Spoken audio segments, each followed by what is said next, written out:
প্রকাশিত হয়ে গেল ইউএফা চ্যাম্পিয়ন্স লিগের সর্বশেষ পয়েন্ট টেবিল। হ্যাঁ দর্শক, এক নজরে দেখে নিন কোন দল কত নম্বরে রয়েছে এবং কার হাতে উঠছে ইউএফা চ্যাম্পিয়ন্স লিগের ট্রফিটি। কোথায় আছে বার্সার স্থান, কোথায় আছে রিয়াল মাদ্রিদের স্থান। গতকালই শেষ হয়েছে ইউএফা চ্যাম্পিয়ন্স লিগের ষষ্ঠ পর্ব, অর্থাৎ প্রতিটি দল ইতিমধ্যেই 6টি করে ম্যাচ খেলে ফেলেছে। প্রত্যেক দলের আর রয়েছে মাত্র 2টি করে ম্যাচ। এই 2টি ম্যাচ খেলার পর শেষ হবে ইউএফা চ্যাম্পিয়ন্স লিগের প্রথম ধাপ। এরপর শুরু হবে রাউন্ড অফ 16 ম্যাচ। তবে কে আগে পয়েন্টস টেবিলে শীর্ষে থেকে রাউন্ড অফ 16 নিশ্চিত করছে, বার্সা নাকি রিয়াল নাকি লিভারপুল নাকি ম্যানচেস্টার সিটি? দর্শক, ইউএফা চ্যাম্পিয়ন্স লিগের পয়েন্ট টেবিলে একদম প্রথম স্থানে রয়েছে লিভারপুল। 6টি ম্যাচ খেলে একটি ম্যাচও হারেনি লিভারপুল। পয়েন্ট পেয়েছে 18 এবং 18 পয়েন্ট নিয়ে তারা এখন পয়েন্ট টেবিলের শীর্ষে। দ্বিতীয় স্থানে রয়েছে এফসি বার্সেলোনা। এফসি বার্সেলোনা 6টি ম্যাচ খেলে পেয়েছে 15 পয়েন্ট। তারা 15 পয়েন্ট নিয়ে ইউএফা চ্যাম্পিয়ন্স লিগের পয়েন্ট টেবিলে এখন দ্বিতীয় স্থানে।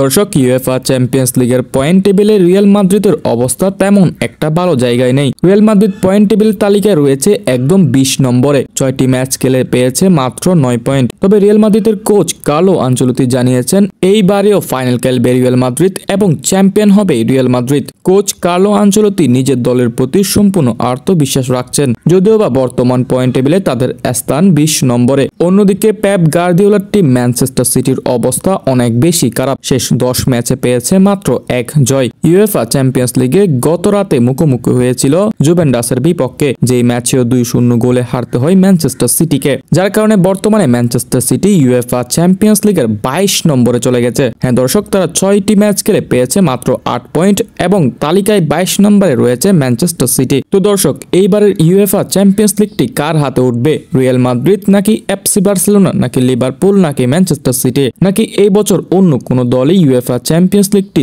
নিয়ে যাবে? আপনার মন্তব্য জানিয়ে দিতে পারেন আমাদের কমেন্ট বক্সে।